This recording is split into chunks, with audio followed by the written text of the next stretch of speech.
E aí, galera, estamos aqui de novo, segundo vídeo do dia. E aí, Rafa, gostou do desafio da banana? Gostei. Comeu tudo? Comi. Mas eu ganhei, hein? Fala. Monstros e monstros, nós estamos aqui de novo para filmar novamente. Eu aqui. O Marcelinho tá com a bebida aqui, com a coca dele. Vamos ver quem é que come mais rápido essa laranja. Se eu ou o Rafael, vai ser metade para cada um. Laranja? É, Rafael, laranja. Ou não será laranja? Ah!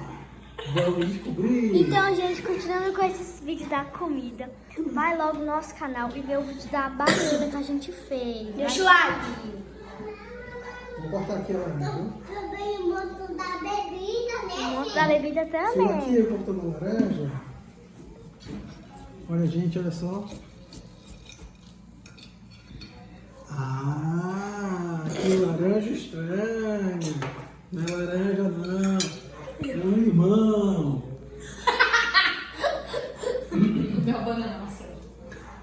Agora nós vamos ver quem é que detona esse limão mais rápido. E aí, preparado, monstros? Ah, misericórdia. Preparado, monstros? Dá um brinde aqui. A sua contagem tá 2, rolando. 3, go!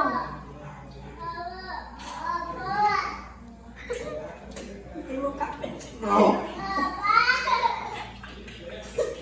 Tem meu capeta, certeza.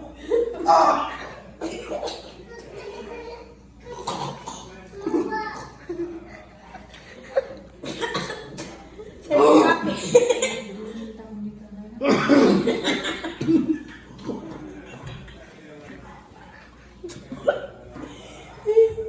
Vai, Isa.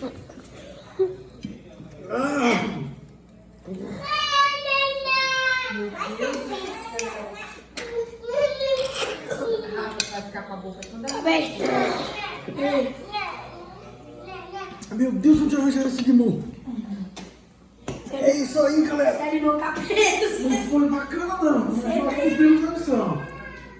Monstro! Eu sou minha boca inteira. Tá bom,